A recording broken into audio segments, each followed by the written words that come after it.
Assalamualaikum warahmatullahi wabarakatuh. Innal hamdalillah nahmaduhu wa nasta'inuhu wa nastaghfiruh wa na'udzu billahi min shururi anfusina wa min sayyiati a'malina. Man yahdihillahu fala mudhillalah wa man yudlilhu fala hadiyalah. Wa asyhadu an la ilaha illallah wahdahu la syarikalah wa asyhadu anna Muhammadan 'abduhu wa rasuluhu sallallahu alaihi wasallam.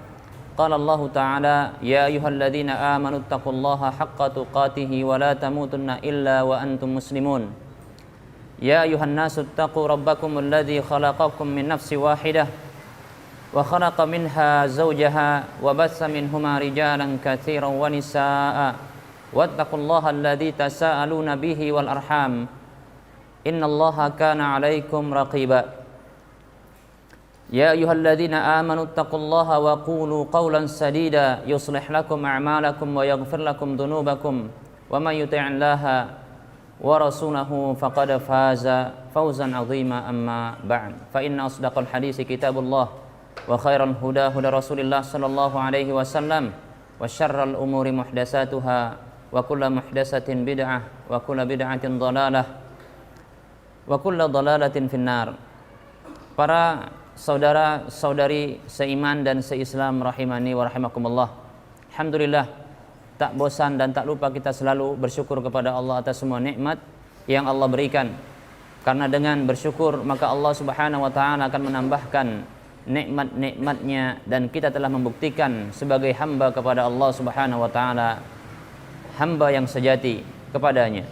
Kemudian selawat dan salam kita ucapkan untuk Rasulullah sallallahu alaihi wasallam sebagai bentuk kita berterima kasih kepada baginda Nabi sallallahu alaihi wasallam Sayyidina Muhammad sallallahu alaihi wasallam yang kita berharap kepada Allah Subhanahu wa taala kita bisa dipertemukan oleh beliau di akhirat kelak dalam kondisi kita berbahagia. Para muslim, para hamba Allah rahimani wa rahimakumullah. Tema yang kita angkat pada pertemuan kali ini terkait dengan riba, dengan judul riba bikin celaka. Ada latar belakang kenapa kita mengangkat tema ini untuk dibicarakan. Karena ada sebagian pihak yang mereka ingin mengaburkan, yang mereka ingin melegalkan praktek-praktek riba dan mengaburkan tentang hukum riba. Oleh karenanya para muslim rahimani wa rahimakumullah, kajian ini adalah sebagai nasihat untuk kita semua. Kajian ini adalah sebagai bentuk kepedulian terhadap sesama. Kajian ini adalah untuk mengingkari sebuah kemungkaran yang Rasulullah sallallahu alaihi wasallam bersabda, man ra'a minkum munkaran falyughayyirhu biyadihi fa in lam yastati fa bi lisanihi wa in lam yastati fa bi qalbihi wa dzalika at'aful iman. Rawahu Muslim. Siapa saja yang melihat kemungkaran maka hendaklah dia rubah dengan tangannya, dengan kekuatannya. Kalau tak mampu maka dengan lisannya, kalau tak mampu maka dengan hatinya. Itulah selemah-lemah iman dan kemampuan saya di sini, kita di sini untuk membahasnya, membicarakannya, mengingkari dengan lisan kita. Dan kembali saya katakan bahwa ini merupakan bentuk nasihat dan ini merupakan konsekuensi agama kita, yaitu agama kita tegak di atas nasihat. Ad-dinun nasihah, agama itu nasihat. Agama itu nasihat sebagai bentuk ketulusan, karena nasihat itu berasal dari kata an-nushu, yaitu ketulusan. Ketulusan. Maka sebagian sahabat bertanya kepada Nabi sallallahu alaihi wasallam, liman, untuk siapa itu nasihat? Maka Rasulullah SAW mengatakan, lillahi wa li rasulihi wa li kitabihi wa li rasulihi wa li a'immatil muslimin wa ammatihim. Ketulusan itu, nasihat yang merupakan ketulusan itu untuk Allah, untuk kitabnya, untuk rasulnya, untuk pemimpin kaum muslimin dan kaum muslimin seluruhnya. Para muslim rahimani wa rahmakumullah, inilah nasihat dari saudara seiman untuk saudara seiman pula. Para muslim rahimani wa rahmakumullah, karena Nabi sallallahu alaihi wasallam mengatakan, la yu'minu ahadukum hatta yuhibba li akhihi ma yuhibbu li nafsihi. Rawahul Bukhari wa Muslim. Tidak sempurna iman salah seorang di antara kalian sampai ia mencintai untuk saudaranya apa yang ia cintai untuk dirinya. Bila kita mengetahui sebuah hal yang berbahaya, maka sebagai konsekuensi cinta kita kepada sesama, kita peringatkan saudara tersebut untuk tidak terjerumus dari bahaya tersebut. Ya. Kita tidak ingin masuk ke dalam lubang kebinasaan sebagaimana ya kita inginkan pula hal itu tidak terjadi kepada saudara seiman kita. Maka ketahui para muslim rahimani wa rahmakumullah, kajian ini adalah sebagai bentuk kepedulian, sebagai bentuk cinta kepada sesama. Para muslim rahimani wa rahimakumullah, memang terkadang nasihat itu ya menyakitkan, ya. Terkadang nasihat itu pedas, padahal berusaha untuk lembut. Berusaha untuk apa? Sebaik mungkin untuk disampaikan. Namun terkadang ya kebenaran itu walaupun pahit tetap harus disampaikan. Ya. Qulil haqqa walau murran. Katakan kebenaran itu walaupun pahit. Maka saya sebutkan kebenaran tentang masalah riba ini para muslim rahimani wa rahimakumullah. Maka terimalah walaupun pahit, karena nasihat itu bagaikan obat, ya, obat bagi tubuh yang sakit. Bila obat ini bekerja dia, maka tentunya ada efek sampingnya. Terkadang pusing, terkadang mual, terkadang muntah, ya kan? Ya, demikian. Oleh karenanya, walaupun pahit terima saja. Para muslim rahimani wa rahimakumullah. Baik.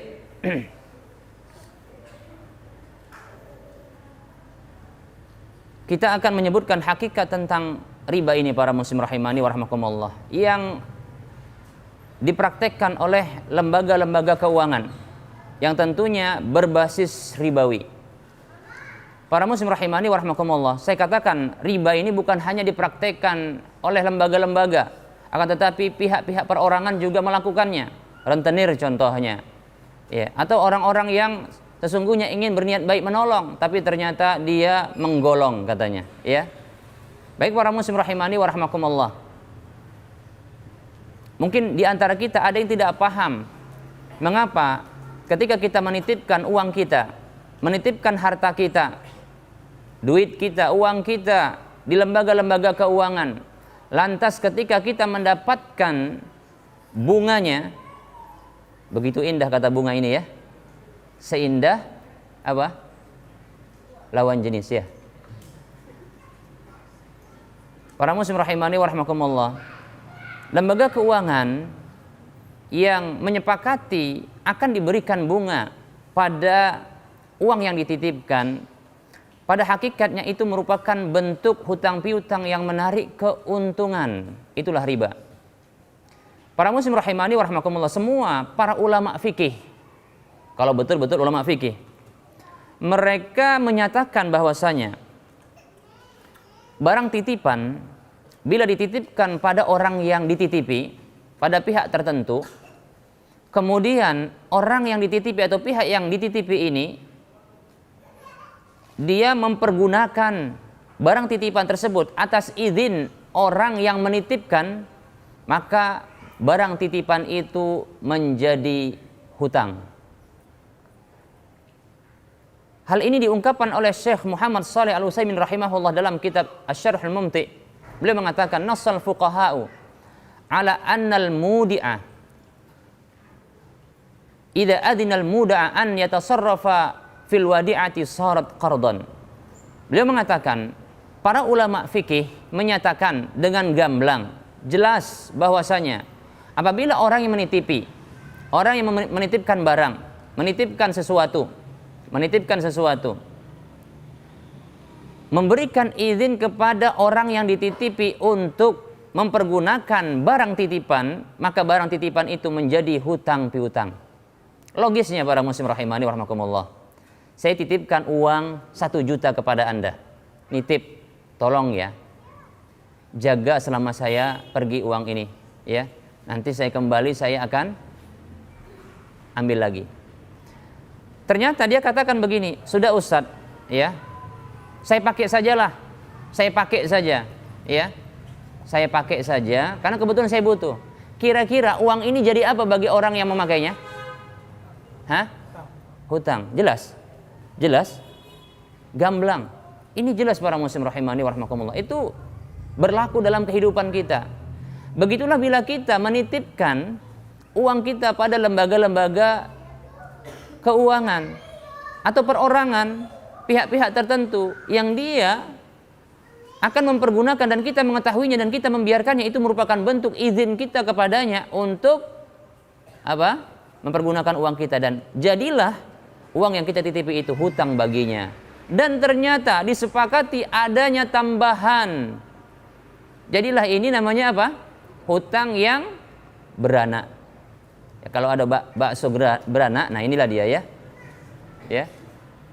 Hutang yang beranak, hutang yang menarik keuntungan. Sebuah kaidah yang umum yang disebutkan oleh para ulama terdahulu dari kalangan sahabat Abdullah bin Salam, Abdullah bin Mas'ud, Abdullah bin Abbas, Abdullah bin Amr. Dan ini pendapat atau ungkapan mereka ini dinyatakan ijma' oleh para ulama untuk diberlakukan. Apa ungkapannya? Kullu qardin jarra manfa'atan fahuwa ar-riba, atau wajhun min wujuhir riba. Setiap hutang piutang yang menarik keuntungan, apa saja bentuk keuntungannya, baik itu dia materi yang sama seperti barang yang dihutangkan tadi, atau berbeda, yang penting keuntungan, atau bentuk jasa, maka itu adalah bentuk riba. Itu riba para muslim rahimani wa rahimakumullah. Riba. Ini bila bentuknya apa? Dalam bentuk titipan yang ternyata diizinkan untuk dipergunakan.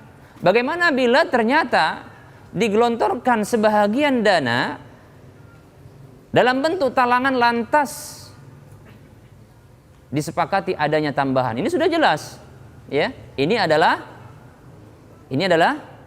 apa? Kok tanggung-tanggung nyebutkannya? Ini adalah bunga beracun. Ya, ini bunga beracun, ikhwan, ya. Kalau kita mendapatkan bunga, ya, dari pasangan hidup kita, masya Allah, indah sekali ya, betul kan? Cobalah para suami, kalau pulang bawa bunga, ya, oh ini bunga apa ini? Istri kedua atau bagaimana ya? Bukan ya, bunga kita berikan kepadanya, ya. Atau sebaliknya, berikan bunga dari pihak wanita kepada suaminya. Itu indah sekali, masya Allah. Berbunga-bunga hati ini rasanya, kan begitu ya. Bagaimana bila ternyata bunga tersebut adalah beracun? Matilah seketika ya, kaku ketika itu. Bahaya ternyata para muslim rahimani wa rahmakumullah. Baik. Jadi seperti ini bentuknya riba. Dan saya katakan lembaga-lembaga keuangan yang mereka bergerak di bidang apa? Keuangan, ya keuangan lah ya. Bergerak di bidang pendanaan, ya, semuanya pendanaan ya. Ya, semua rata-rata pendanaan, ya. Kalau bahasa kita apa? Hah? Apa? Pembiayaan, betul. Pembiayaan, semua lembaga-lembaga keuangan profitnya dari yang paling besar adalah apa? Dari pembiayaan. Semuanya demikian, pembiayaan. Dan ini tentunya tidak ingin rugi, ya. Maka para muslim rahimani wa rahmakumullah, ketika ini diberikan, kemudian tidak ada ya kesepakatan untuk menanggung kerugian, maka jadilah ini hutang piutang yang kemudian menarik keuntungan, jadilah dia riba. Riba para muslim rahimani wa rahmakumullah, itu hukumnya haram. Itu dipastikan. Riba itu haram. Allah Subhanahu wa taala sendiri yang mengharamkan. Allah Subhanahu wa taala berfirman di dalam surah Al-Baqarah ayat berapa? 275. Siapa yang bisa menyebutkan? Saya akan beri hadiah. Kontan hadiahnya, bukan HP saya ya. Siapa yang bisa menyebutkan? Saya kasih hadiah. Ada apa dengan riba? Gratis, enggak saya jual. Ini masjid, haram kalau jual di masjid. Ya, silakan. Barakallahu fiik. Surah apa? Ali Imran? Al-Baqarah. Iya, Al-Baqarah ayat berapa? Enggak tahu. Silakan, enggak apa-apa. Saya cuma tanya apanya? lafadznya saja. Siapa yang bisa menyebutkan surah apa? Ayat berapa? Ya. 275. Ngopek enggak? Oh enggak ya, alhamdulillah. Baik. Boleh kan panitia bagikan? Oh, Masya Allah. Baik. Allah Subhanahu wa taala mengatakan dalam surah Al-Baqarah ayat 275, Allah mengatakan wa halallahu al-bai'a wa harrama riba. Jelas hukumnya. Allah menghalalkan jual beli dan mengharamkan riba. Jadi riba itu haram. Tegas, jelas, gamblang, cetok, welo-welo kata orang Jawa. Iya. Ini jelas haram. Kalaulah tidak ada penjelasan yang lain dari Al-Quran maupun hadis Nabi SAW yang menjelaskan tentang hukumnya, bahayanya, dampak buruknya, cukup satu ayat ini saja sudah cukup untuk wajibnya kita menjauhinya. Paham? Paham? Baik, siapa yang bisa menyebutkan ya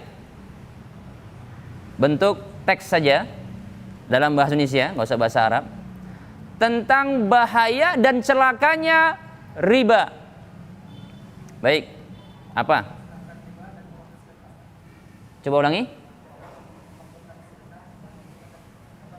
Allah Subhanahu wa taala akan menghancurkan riba. Masya Allah, barakallahu fiik. Ini menunjukkan bahayanya riba. Kalau tak ada ayat yang tadi 275 surah Al-Baqarah, cuma ayat ini saja. Surah apa tadi ini? Ya. Surah apa? Al-Baqarah ayat berapa? 276, Masya Allah. Kayaknya ngopek ya. Ya, ini tolong diberikan hadiah. Mau tinggal dikit hadiahnya, cepet banget. Laku keras ya, baru 15 menit ke depan. Ya. Baik para muslim rahimani wa rahmakumullah. Kalau tidak ada penyebutan secara gamblang kecuali ayat ini saja yang mengatakan yamhaqullahu riba wa yurbis shadaqat. Allah menghancurkan riba dan menumbuh kembangkan sedekah, maka sudah cukup untuk menyatakan haramnya riba. Ternyata banyak dalil yang menunjukkan keharamannya. Baik itu secara gamblang disebutkan maupun dengan bentuk dampaknya. Siapa yang lain yang bisa menyebutkan dampak riba? Tadi sudah dapat hadiah? Oh belum, Masya Allah. Mau hadiah lagi? Enggak apa-apa. Udah dapat tadi? Belum ya? Enggak apa-apa sih. Udah nikah? Belum juga. Iya, kalau sudah nikah pun bisa nambah lagi. Sebagaimana dapat hadiah bisa dapat hadiah lagi. Baik. Apa kira-kira? Masya Allah. Orang yang berpraktek riba merupakan bentuk memerangi Allah dan Rasulnya. Surah apa? Baik, dapat hadiah, nggak apa-apa. Ya. Laris manis. Siapa yang menyebutkan surahnya dan ayatnya? Antum panitia kan? Hah? Enggak. Panitia. Oh, kalau panitia nggak boleh kan? Nggak usah. Nggak boleh. Baik. Al-Baqarah 279. Bisa dibacakan? Hadiahnya agak tebal nih. Nah. Hadiahnya tebal, Masya Allah. Tuh. Bisa sebutkan? Bisa nyebutkan?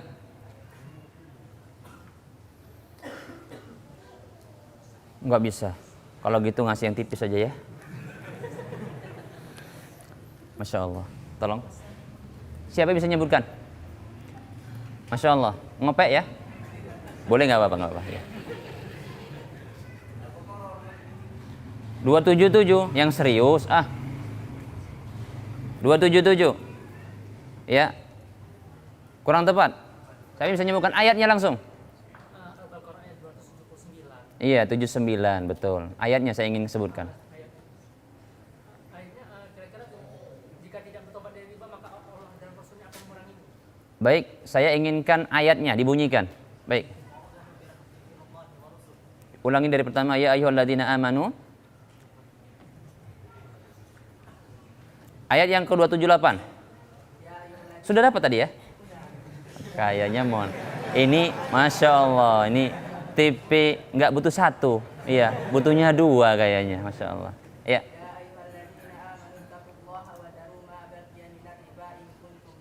Masya Allah. Fa illam taf'alu. Masya Allah. Sudah cukup. Sampai situ aja nggak apa-apa. Iya. Mau yang tebal kira-kira? Oh, yang mana? Oh, yang ini. Ini Masya Allah. Saya senang yang kayak gini, Masya Allah ya. Nggak cukup satu. Mau yang lain lagi bentuknya beda. Ini? Iya. Mau? Masya Allah. Panitia kayaknya harus nyediakan lagi nih. Habis. Masih ada? Masya Allah. Baik.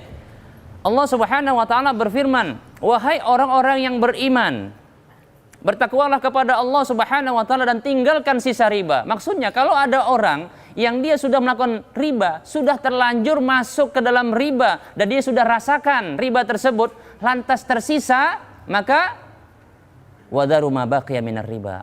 Tinggalkan sisa riba.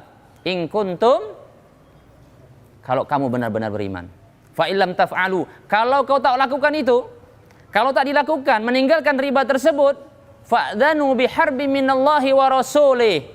Ya. Maka umumkan peperangan dengan Allah dan Rasulnya. Berani kira-kira? Berani. Pelaku riba, berani tidak? Perang dengan Allah Subhanahu wa ta'ala, dengan Rasulullah. Hah? Kalau tak ada ayat yang lain kecuali ini saja sudah cukup untuk mengharamkan riba. Perang dengan Allah Subhanahu wa ta'ala dan Rasulnya. Para muslim rahimani wa rahimakumullah. Baik. Para hamba Allah rahimani wa rahimakumullah. Jelaslah. Ya, jelaslah bahwasanya memang riba ini haram. Bahkan dia betul-betul membinasakan, dia betul-betul menghancurkan. Dia bikin celaka para muslim rahimani wa rahimakumullah. Karena riba ini termasuk salah satu dari hal yang membinasakan. Kata Nabi SAW, ijtanibu as-sab'al mubiqat. Jauhilah oleh kalian 7 hal yang membinasakan. Disebutkan urutan yang pertama, apa itu? Asyirk. Kedua, as-sihr. Ketiga,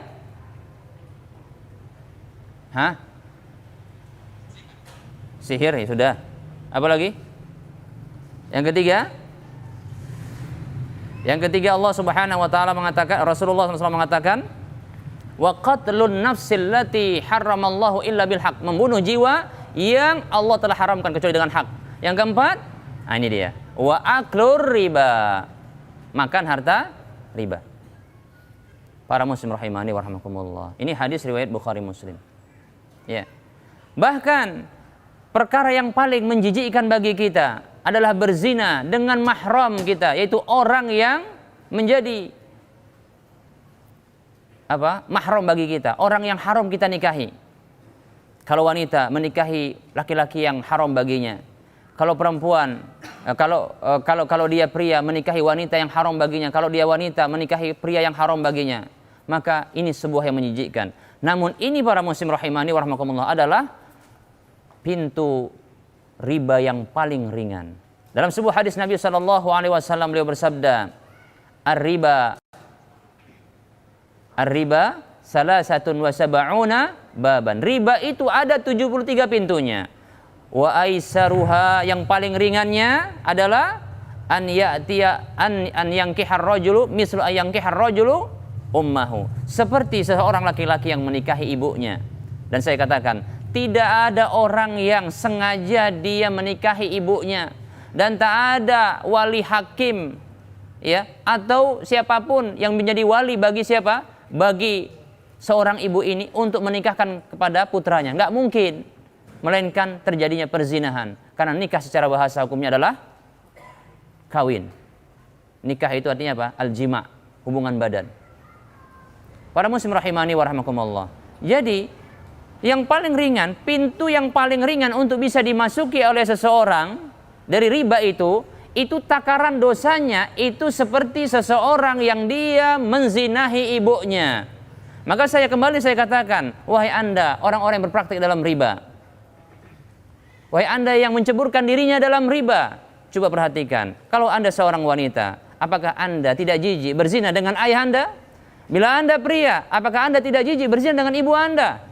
Bila Anda jijik berzina dengan ibu atau ayah Anda, bila Anda berkelamin yang berbeda tentunya, ya, maka tentunya Anda lebih jijik untuk mengambil sedikit saja dari harta riba.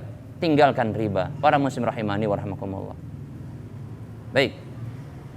Ini para muslim rahimani wa rahimakumullah, dahsyatnya riba, bahayanya riba, celakanya orang yang mencemplungkan dirinya ke dalam riba. Maka orang-orang yang berpraktek ya di dunia riba, maka sadar diri Anda. Jangan Anda berusaha untuk membenarkan tindakan Anda. Dan berikutnya saya akan berikan nasihat kepada orang-orang yang seperti saya, yang diberikan anugerah oleh Allah Subhanahu wa taala keilmuan agama. Jangan sesekali Anda untuk menjual agama Anda, berbicara untuk melegalkan riba. Hati-hati. Hati-hati para muslim rahimani wa rahimakumullah. Hati-hati, ini perkara yang besar. Ini adalah perkara yang besar. Ketahui para muslim rahimani wa rahimakumullah, seseorang yang dia mengatakan ini halal padahal haram, ini haram padahal halal, sesungguhnya ini merupakan bentuk berdusta atas nama Allah Subhanahu wa taala. Ini merupakan bentuk berdusta atas nama Allah Subhanahu wa taala. Dan orang yang demikian tak akan beruntung selamanya. Allah Subhanahu wa taala berfirman dalam firman-Nya, yaitu dalam surah An-Nahl ayat 116, Allah mengatakan, "Wala taqulu lima tasifu alsinatukumul kadhiba hadza halalun wa hadza haramun litaftaru 'ala Allahil kadhib innal ladzina yaftaruna 'ala Allahil kadhiba la yuflihun." Perhatikan, wahai Anda yang punya ilmu, yang dianugerahkan mungkin sedikit tak banyak tentang ilmu agama, tapi Anda membeli akhirat Anda dengan dunia yang sedikit ini. Anda berbicara untuk melegalkan sebuah hal yang jelas haramnya. Perhatikan, Allah berfirman untuk Anda, wala taqulu, janganlah engkau katakan, jangan kamu katakan, lima tasifu alsinatukumul kadhib, terhadap apa yang telah lisan-lisanmu sifatkan tentang kedustaan tersebut. Hadza halalun, ini halal, ternyata haram. Hadza wa hadza haramun, ini haram padahal halal. Litaftaru 'ala Allahil kadhib, agar engkau membuat kedustaan atas nama Allah Subhanahu wa taala. Padahal engkau tahu tentang hukumnya, tapi dunia membutakanmu. Innal ladzina yaftaruna 'ala Allahil kadhib, sesungguhnya orang-orang yang berdusta atas nama Allah la yuflihun, dia tidak akan beruntung, tak akan beruntung. Ya. Dunia yang Anda kejar sedikit ini tak akan bisa menyelamatkan Anda para ustadz. Ya. Anda wahai kiai-kiai, Anda yang diminta untuk berbicara melegalkan riba ini, berfikirlah. Anda jangan beli akhirat Anda, petunjuk hidayah yang Allah Subhanahu wa taala telah berikan kepada Anda, ya. Ini beli dengan sedikit dunia. Anda beli hidayah dengan kesesatan. Perhatikan, Allah Subhanahu wa taala berfirman dalam surah Al-Baqarah ayat 16, Allah mengatakan, ulaikal ladzina ishtarau dhalalata bil huda fama rabihat tijaratuhum wa ma kanu muhtadin. Mereka itulah orang-orang yang membeli kesesatan dengan petunjuk yang dimilikinya, dan tidaklah beruntung perniagaan mereka tersebut, dan mereka bukanlah orang yang diberi petunjuk. Anda ingin dapat petunjuk? Tinggalkan peluang untuk Anda bisa berbicara untuk melegalkan riba. Dalam ayat yang lain Allah Subhanahu wa taala berfirman dalam surah Al-Baqarah ayat 86, Allah mengatakan, ulaikal ladzina ishtarawul hayatad dunya bil akhirah fala yukhaffafu anhumul adabu wala hum yunsarun. Mereka itu orang-orang yang membeli kehidupan dunia mereka dengan akhirat mereka, digadaikan akhirat mereka dengan dunia yang sedikit, tak banyak. Berapalah sekedar berbicara dapat mungkin paling tinggi 2 juta, katakan 5 juta dia berbicara live, ya, seperti ini, untuk keuntungan yang sedikit. Apa kata Allah? Fala yukhaffafu anhumul adab. Allah tak akan meringankan sedikit pun dari mereka adab. Walahum yunsarun, dan mereka tak akan ditolong. Anda ingin adab? Anda beli dunia, Anda gantikan dengan adab, merugilah Anda. Para muslim rahimani wa rahimakumullah. Dalam ayat yang tegas dalam surah Al-Baqarah 175 Allah mengatakan, Ulaika alladzina ishtarau ad-dhalalata bil huda wal 'adzaba bil maghfirah. Fama asbarahum 'alan nar. Mereka itulah orang-orang yang membeli kesesatan dengan petunjuk. Petunjuk, hidayah yang telah Allah berikan kepadanya. Ilmu agama, Al-Qur'an yang telah dihafalnya, hadis yang telah sampai kepadanya. Demikian pula dia beli petunjuk tersebut, ya. Dia beli kesesatan, dia beli azab dan ampunan Allah dengan dengan kesesatan. Kesesatan dibeli dengan petunjuk, azab dibeli dengan ampunan. Maka Allah mengatakan di akhir ayat ini, fama asbarhum 'alan nar. Betapa sabarnya mereka untuk mendapatkan azab neraka. Masya Allah. Jadi diazab oleh Allah. Lantas dia pun mengatakan, ya, bekerja, berpraktek riba itu bisa masuk surga. Sementara Allah mengatakan, fama asbarahum 'alan nar. Betapa sabarnya mereka untuk masuk neraka. Masya Allah. Baik para muslim rahimani wa rahimakumullah. Yang paling parah para muslim rahimani wa rahimakumullah adalah orang-orang yang mereka memposisikan dirinya seperti Allah Subhanahu wa taala. Mereka ini, para muslim rahimani wa rahimakumullah, mensyariatkan sebuah syariat yang bertentangan dengan Allah Subhanahu wa taala.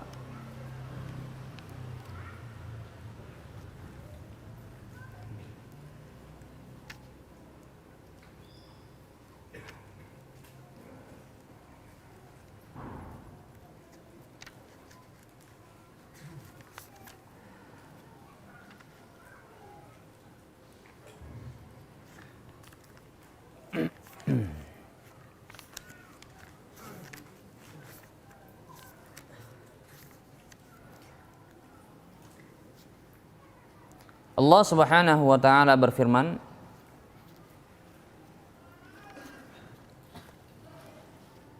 tentang orang-orang ahlul kitab yang mereka telah menjadikan tokoh-tokoh agama mereka sebagai tuhan-tuhan selain Allah Subhanahu wa taala. Allah Subhanahu wa taala menyebutkan tentang mereka ini dalam surah At-Taubah ayat 31. Allah mengatakan, ittakhadhu ahbarahum wa ruhbanahum arbaba min dunillah wal masih ibn Maryam wa ma umiru illa liya'budu ilaha wahida la ilaha illahu subhanahu amma yusyrikun. Mereka ahlul kitab itu menjadikan tokoh-tokoh agama mereka, para ulama-ulama mereka dan ahli ibadah mereka itu sebagai tuhan-tuhan selain Allah Subhanahu wa taala. Demikian pula Al-Masih Isa putra Maryam, mereka jadikan sebagai Tuhan selain Allah Subhanahu wa taala. Hanya saja ini dikeluarkan. Kenapa? Karena Nabi Isa tidak ridho dengan penyembahan terhadap dirinya. Wa ma umiru, tidaklah mereka diperintah illa liya'budu ilaha wahida, melainkan agar mereka beribadah kepada zat yang satu, Tuhan yang satu, sesembahan yang satu. La ilaha illa huwa, yang tidak ada sesembahan yang berhak disembah kecuali Dia. Subhanahu amma yusyrikun, maha suci Dia dari apa yang mereka sekutukan. Para muslim rahimani wa rahimakumullah, kita akan sebutkan sebuah kisah terkait dengan ayat ini. Adi bin Hatim, seorang sahabat mantan Nasrani. Seingat saya beliau adalah seorang mantan Nasrani. Dia mendengarkan ayat ini, maka dia berkomentar kepada Nabi SAW. Ia mengatakan, ya Rasulullah, inna lasna na'buduhum. Wahai Rasulullah, kami itu tidak menyembah tokoh-tokoh agama kami. Kami tidak menyembah mereka. Kami tidak menyembah ulama-ulama kami. Kami tidak menyembah ahli ibadah kami, tokoh-tokoh agama mereka. Adi bin Hatim ketika sudah masuk Islam, dia komentar kepada Nabi SAW seolah-olah ayat ini memvonis bahwasanya orang-orang ahlul kitab menyembah para tokoh-tokoh agama mereka, baik itu para ulamanya maupun ahli ibadahnya. Adi bin Hatim yang mantan ahlul kitab komentar kepada Rasulullah, wahai Rasulullah SAW, sesungguhnya kami tidak menyembah mereka. Dengan artian apa? Sujud, ya kan? Apalagi sujud, ruku kepada mereka. Tidak demikian. Maka Rasulullah sallallahu alaihi wasallam bersabda kepadanya, "Alaisu yuhilluna ma harramallahu fatuhillunahu?" Bukankah, kata Nabi sallallahu alaihi wasallam, bukankah mereka menghalalkan apa yang Allah haramkan, lantas kalian pun ikut-ikutan menghalalkannya? Perhatikan. Bukankah kalian menghalalkan apa yang telah Allah haramkan, lantas kalian pun ikut-ikutan menghalalkannya? Lalu Rasulullah belum mendengar jawaban Adi bin Hatim, melanjutkan ungkapan beliau, wa yuharrimuna ma ahallallahu fatuharrimunahu, dan mereka mengharamkan apa yang Allah halalkan, lantas kalian pun mengharamkannya, ikut-ikutan mengharamkannya. Maka Adi bin Hatim pun spontan mengatakan, bala, benar, ya begitu. Tokoh-tokoh agama mereka mengharamkan apa yang dihalalkan oleh Allah, maka pengikutnya mengikuti. Apa jadinya? Apa kata tokohnya haram? Haram katanya. Apa kata tokohnya halal? Halal. Padahal sebaliknya. Padahal mereka mengetahui.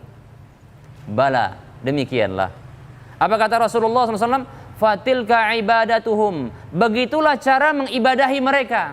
Karena sesungguhnya ibadah itu, para muslim rahimani wa rahmakumullah, intinya adalah pada apa? Ketaatan. Paham ya? Mengikuti.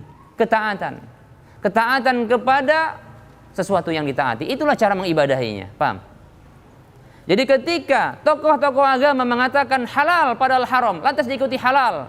Haram padahal halal, diikuti haramnya, maka sesungguhnya ini merupakan bentuk ibadah kepada mereka. Dan tentunya tokoh ini telah menduduki posisi seperti Tuhan, arbabam min dunillah. Masya Allah, ini luar biasa. Ini luar biasa para muslim rahimani wa rahmakumullah. Jadi Anda, wahai tokoh agama, wahai Anda yang memiliki ilmu agama, ilmu agama, bila Anda diminta untuk berbicara menghalalkan riba, perhatikan. Ketika Anda berbicara, Anda sedang memposisikan diri Anda menjadi Tuhan selain Allah. Tahukah Anda posisi apa ini? Taghut.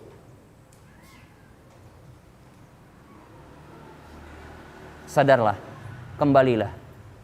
Nyatakan halal dengan halal, nyatakan haram dengan haram. Demikian para muslim rahimani wa rahmakumullah. Baik, mungkin kesimpulan akan saya sebutkan. Lalu apa solusinya, Ustadz? Sudah kapok ini. Dengar dalil yang banyak. Sebenarnya sudah jelas, tapi apa? Nafsu. Saya katakan, lembaga-lembaga keuangan tak perlu tutup. Paham? Label belakangannya yang harus ditutup. Apa itu? Lembaga keuangan ribawi. Ribawinya yang disilang tutup. Lembaga keuangannya jalan. Bagaimana caranya? Minta ke BI untuk merubah. Jangan cuma satu-satunya peluang untuk meraup laba, keuntungan, apalagi profit. Itu dari satu jalan, yaitu pembiayaan. Minta kepada BI untuk apa? Untuk membuka pintu yang lain, yaitu apa? Pintu usaha, badan usaha. Demikian. Ini masalahnya. Dan ini saya katakan, Bank Dunia membolehkan sebenarnya. BI kenapa nggak boleh? Buktinya bank-bank yang ada di Saudi, itu boleh berdiri, dapat izinnya. Tapi mereka memiliki badan usaha. Miliki badan usaha, sudah selesai. Kalaupun Anda ingin menghimpun, mengkoleksi dana masyarakat, wahai para lembaga-lembaga pihak lembaga-lembaga keuangan ini, cukup Anda berlakukan kepada mereka model model musyarakah. Sudah selesai. Hitungkan semua modal yang berasal dari nasabah. Masing-masing mereka disebutkan berapa modal mereka, persentasenya. Setelah itu libatkan di dalam usaha. Demikian. Dan kenakan kepada mereka kerugian bila sifatnya alami. Begitu saja, sudah selesai. Nggak perlu tutup. Dan Anda tak akan mengalami pengurangan tenaga kerja. Saya yakin. Bahkan banyak yang akan mendaftar. Betul tidak? Saya yakin semua akan daftar ini. Ya kan? Yang nganggur.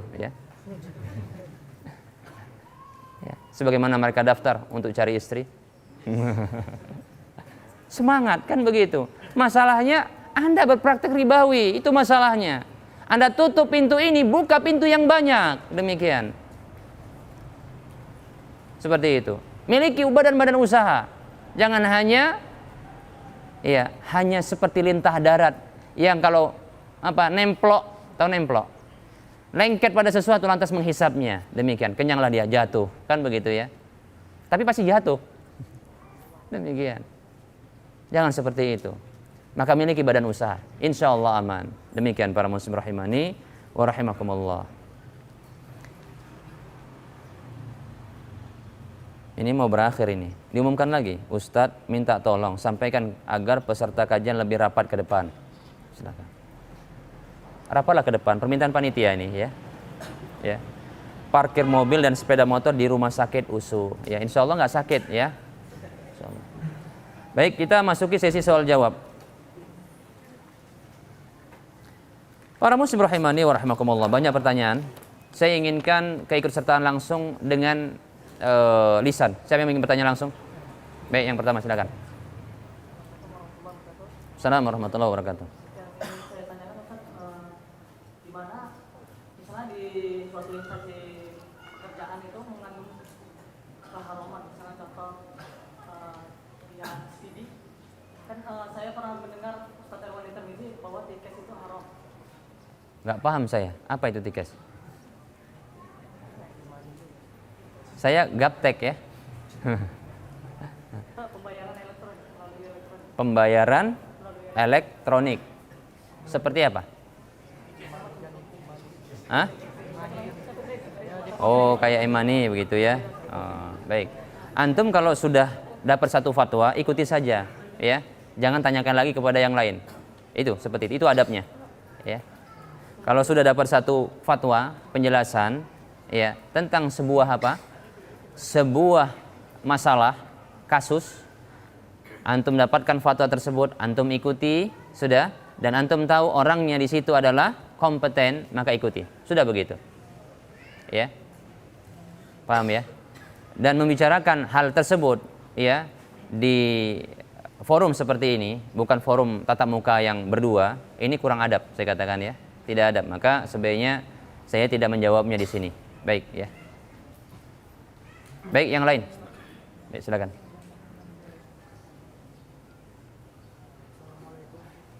Assalamualaikum warahmatullahi wabarakatuh.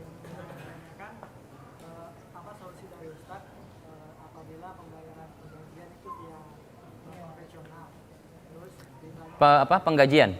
Ya. Bagaimana mengeluarkan hasil uang tambahan pembeliannya, sama bolehkah kita mengeluarkan? Coba diulangi. Pertanyaannya, kemana sebaiknya kita keluarkan uang riba yang masuk dari rekening kita, dan bolehkah kita mengeluarkannya ke pembangunan untuk pembangunan masjid? Baik, penggajian lewat bank-bank ribawi ya, bank konvensional. Apakah boleh? Boleh saja ya, boleh saja kita nerimanya. Adapun urusan keterlibatan perusahaan dalam hal ini atau yang menggaji kita itu urusan mereka ya. Tapi yang jelas hak kita, orang yang mendapatkan gaji ketika proses penerimaannya ya melibatkan bank-bank seperti ini, sebenarnya pun hanya sekedar lewat saja itu tidak masalah. Tapi mestinya masalahnya kita membuka rekening, kan begitu ya. Baik.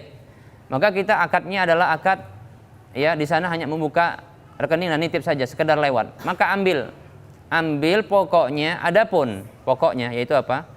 Mau gaji yang kita dapatkan, adapun bunganya atau ribanya, maka biarkan, enggak usah diambil. Ya. Kalau diambil, maka itulah bentuk kita melakukan riba. Ya. Itu melakukan riba. Itu seperti ini. Ya, memang ya prinsipnya kan mereka prinsipnya adalah harta kita itu mengendap di mana? Di rekening kita di sebuah bank. Dan bank itu tentunya dalam waktu yang terkadang singkat pun itu bisa mempergunakan harta kita, betul ya? Ya, dalam waktu mungkin beberapa menit saja bisa digunakan harta kita dan bertukar dengan yang lain bila kita mengambilnya. Dalam jangka waktu yang seperti ini, jelas ini merupakan bentuk apa? bentuk hutang piutang kepadanya, kan begitu. Lantas dia akan diberikan tambahan, itulah riba, bunganya. Paham? Maka akad ini, akad yang sebenarnya kita tidak inginkan, masalahnya sepihak dari dia, tapi kita mendiamkan, kan begitu. Maka bagaimana caranya? Caranya kita batalkan akad tersebut tanpa mengambil ribanya. Logisnya seperti ini. Contohnya seperti ini. Antum nitipkan uang kepada anak, lantas anak bilang, anak gunakan. Ya, nanti anak gunakan. Jangan khawatir nanti anak tambah. Tapi antum diam. Akad ini akad riba. Ketika anak katakan nanti anak gunakan, nanti anak tambah kembalinya. Ketika didiamkan, setujunya diam ini tanda setuju. Ustaz itu kan gadis Ustaz. Diam tanda setuju. Iya, masalahnya diingkari, tapi lupa ngingkarinya.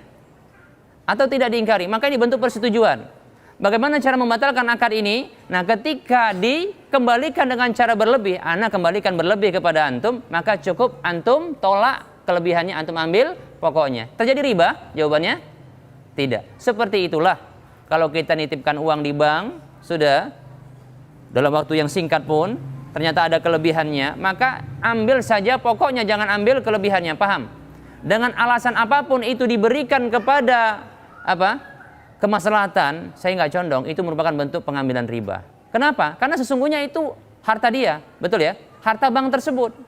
Walaupun dia menggunakan harta orang lain untuk memberikan kepada kita, tapi itu sesungguhnya harta dia karena bertanggung jawab untuk untuk mengumpulkan dan dia mempergunakannya. Itu menjadi harta dia, jadi hutang bagi dia. Paham?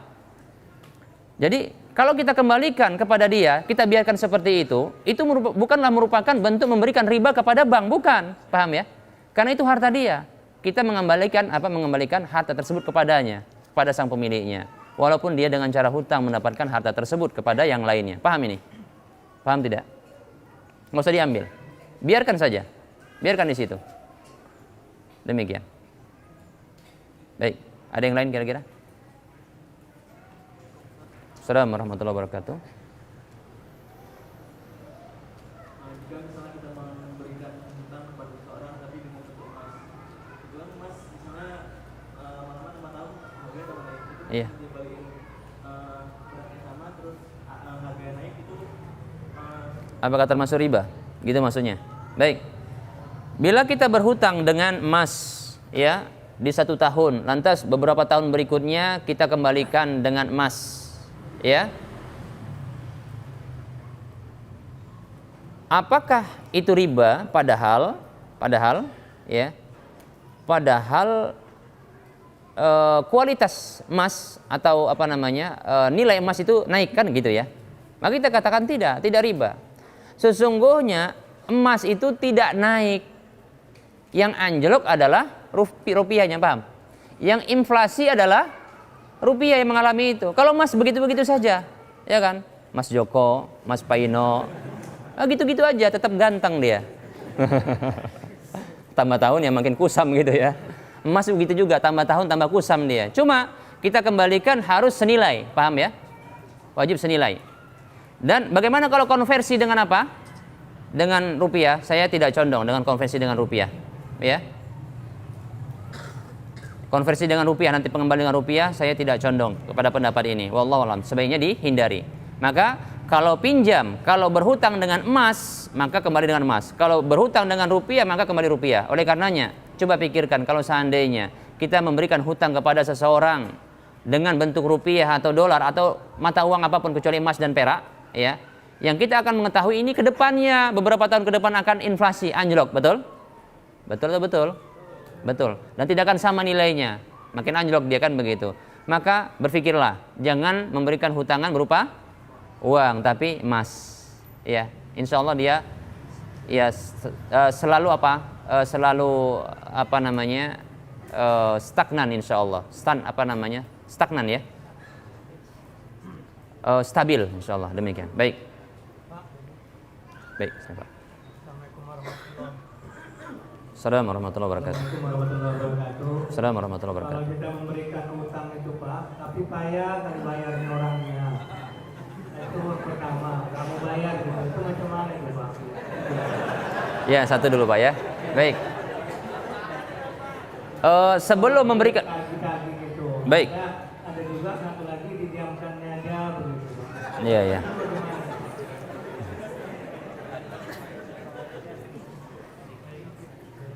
Sebelum berhutang harus cerdas. Maksudnya sebelum berhutang atau memberikan hutang harus cerdas. Syariat Islam itu sempurna, memberikan bentuk apa? Bentuk antisipasi, tindakan preventif, ya. Islam bukan mengharamkan berhutang dan memberikan hutang. Paham ya? Islam tidak. Bahkan Rasulullah seorang hamba mulia, bahkan paling mulia, paling takut, paling takwa kepada Allah Subhanahu wa taala, pernah berhutang? Pernah. Di beberapa riwayat beliau hutang. Saya dapatkan beliau, ya, ada 3 riwayat saya sebutkan, dari ketiga-tiga ini beliau berhutang. Ya, berhutang dengan Jabir bin Abdullah, berhutang dengan seorang Arab Badui, kemudian berhutang dengan Yahudi. Berhutang 3, dan banyak lagi dalil yang lain yang enggak saya sebutkan, ya. Ini Rasulullah berhutang. Dan ada dalil di mana memberikan motivasi untuk memberikan hutang. Nanti kan insya Allah pembahasannya besok di Masjid Unimed. Insya Allah kita akan bahas masalah bayar hutang. Itu judulnya insya Allah, ya, kita bahas. Nah, para muslim rahimani warahmatullah, apa bentuk tindakan preventif? Tindakan preventif, ya, adalah pertama, akad hutang piutang itu harus tercatat. Paham? Tercatat. Allah mengatakan, ya ayyuhalladzina amanu idza tadayantum bidainin ila ajalin musamman faktubuh. Wahai orang-orang beriman, Anda merasa beriman, jangan merasa aman. Ya. Apabila kalian bertransaksi dengan cara hutang sampai batas waktu tertentu, maka faktubuh, catat. Paham? Kelanjutan dari ayat ini, di ayat yang sama, bahkan ini ayat yang panjang, itu menyebutkan tentang apa? Syahid. Apa itu? Saksi. Sudah dicatat, tambah saksi. Sudah. Di ayat kelanjutannya berbicara tentang rahan. Apa itu? Jaminan, gadaian, borohan katanya. Demikian. Masya Allah, luar biasa. Dicatat, ada saksi, ada jaminannya. Demikian. Ini tindakan preventif. Makanya kalau Anda beriman, atau orang yang berhutang itu beriman, mestinya dia minta kepada orang yang memberikan hutang kepadanya, catat, tolong dicatatkan, tolong catatkan. Paham ya? Jangan, oh saya Ustadz saya, masa gitu aja minta catatan Pak? Ah, kayak nggak percaya saja. Ganteng-ganteng gini orang dipercaya loh, gitu ya. Jangan. Kalau Anda beriman, apa? Catat. Itu Allah yang mengatakan, paham? Hadirkan saksi, paham? Saksi. Udah catat, dimarahin, ya. Hadirkan saksi lagi, nggak percaya juga ini. Memang nggak usahlah katanya. Ya baguslah kalau gitu. Makanya saya katakan, bentuk untuk meminimalisir orang berhutang, bilang begini sama dia kalau datang, Pak, Masya Allah saya tahu Bapak ini baik sekali, Masya Allah, dipuji, pintar ngerayu, ya kan, ganteng, Masya Allah. Padahal udah tua, ganteng juga dibilangnya. Insya Allah bisa tambah istrinya Pak katanya. Pak, saya kebetulan saya butuh uang, tolong pinjami Pak. Baik, ya. Saya minta syarat. Loh, hutang kok pakai syarat Pak? Itu nggak boleh riba. Enggak, saya minta syaratnya syarat syar'i. Apa itu? Tolong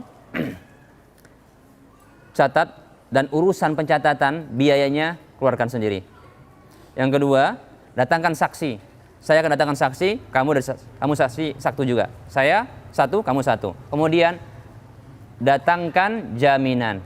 Berkeringat dingin dia. Payah kali utang sama orang ini katanya. Tapi begitu cerdas. Akhirnya apa? Nggak jadilah Pak katanya. Bagus kalau begitu. Alhamdulillah. Ya. Paham ya? Nah, lain kali gitu Pak. Kalau sudah terlanjur gimana? Ada pilihannya Pak.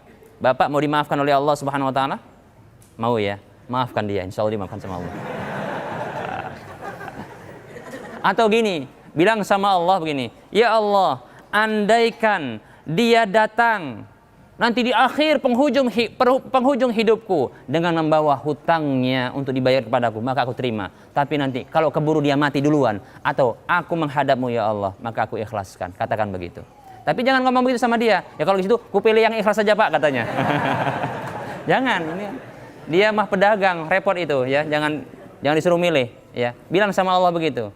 Nah, begitu. Nanti kalau datang bawa hutangnya untuk dibayar, terima. Tapi nanti kalau mati dia, Kalau dia lebih dulu mati ya Allah, atau anak-anak aku belakangan mati ya Allah, sama aja ya. Maksudnya dia nggak mau mati duluan. Kalau dia mati duluan atau aku belakangan mati ya Allah, maka apa? Maka apa? Kumaafkan dia ya Allah. Rupanya dia dulu mati yang memberikan hutang ini. Lantas gimana? Ya bagusnya diikhlaskan insya Allah. Jadi pengampun bagi kita insya Allah. Baik.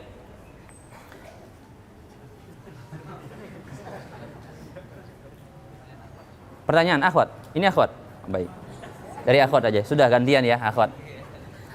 Assalamualaikum warahmatullahi wabarakatuh. Ustaz, bagaimana hukum jika ada seorang yang bekerja di bank syariah tapi di bagian asuransinya, Ustaz? Baik.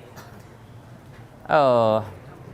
Ya kita tinggal lihat saja bagaimana bentuk asuransinya, syar'i atau tidak. Ya. Katanya syariah. Maka kita tinggal lihat akadnya gitu saja. Terkadang banyak orang mencantumkan label syar'i tapi prakteknya tidak syar'i. Saya tidak bisa ngomong, kenapa? Mestinya dijelaskan masalah skemanya, sistemnya. Nanti tinggal dijawab. Ya, kalau betul-betul syar'i boleh, kalau tidak syar'i tak boleh. Gampang kan? Enak sekali jawaban begitu ya. Memang begitulah ya. Assalamualaikum warahmatullahi wabarakatuh. Ustaz, misalnya saya menyuruh teman saya untuk membeli sesuatu dengan uang saya. Kemudian dia minta uang jalan karena dia yang bergerak atas suruhan saya. Uangnya uang siapa tadi? Uang orang yang menyuruh. Lantas dia minta uang jalan, ya, karena dia bergerak atas perintah suruhan saya, katanya begitu. Apakah ini riba? Karena dia mengambil keuntungan? Tidak, namanya jasa. Ya, ini jasa. Ya. Saya berjasa kepada Anda. Apa? Saya membelikan apa? Makanan untuk Anda, barang untuk Anda, tapi pakai uang Anda. Tapi saya kan butuh jalan, bayar jasa saya. Saya juga harus punya jasa kan gitu ya, dibalas. Boleh nggak? Boleh. Tapi masalah kalau seandainya pakai uang siapa? Uang orang yang disuruh. Karena itu ada utang piutang. Paham ya? Ada utang piutang. Kalau ini aman insya Allah, paham ya? Ini aman. Seperti ini bagusnya. Ya, di mana ribanya? Tidak ada ribanya karena tidak ada yang diutangi, betul tidak? Ada yang diutangi? Ada yang diutangi tidak? Enggak ada. Ya. Ini hanya minta jasanya saja. Namanya pebisnis dia. Ya. Assalamualaikum warahmatullahi wabarakatuh. Bagaimana caranya saya sedang proses kredit mobil dan masih berjalan proses kreditnya? Nah, bagaimana cara keluar dari riba ini sementara kita belum ada uang untuk melunasi mobil tersebut secara kontan? Berarti bisa diprediksi ini kreditnya yang melibatkan pihak ketiga yang disebut dengan finance. Apalagi? Leasing. Leasing atau leasing? Leasing, oke lah ya. Jangan sok-sokan Ustaz, ngomongnya salah lagi, leasing. Leasing ya, dah leasing lah ya. Oke. Haram tidak? Iya, tentunya haram. Kenapa? Karena pihak ketiga ini disebut dengan leasing. Ya. Tadi sebagai pentalang, pemberi hutang. Lantas minta tambahan, betul tidak? Karena kita tidak punya uang kontan. Paham? Riba tidak? Riba. Lalu bagaimana caranya? Ustaz, nggak ada uang. Saya katakan, nggak butuh uang untuk melunasi ini. Mobil tadi selesaikan. Selesaikan mobil tadi. Gimana caranya? Jual lagi. Kan aset itu kan? Wajib enggak punya mobil? Wajib tidak punya mobil? Punya istri? Kok belum nikah?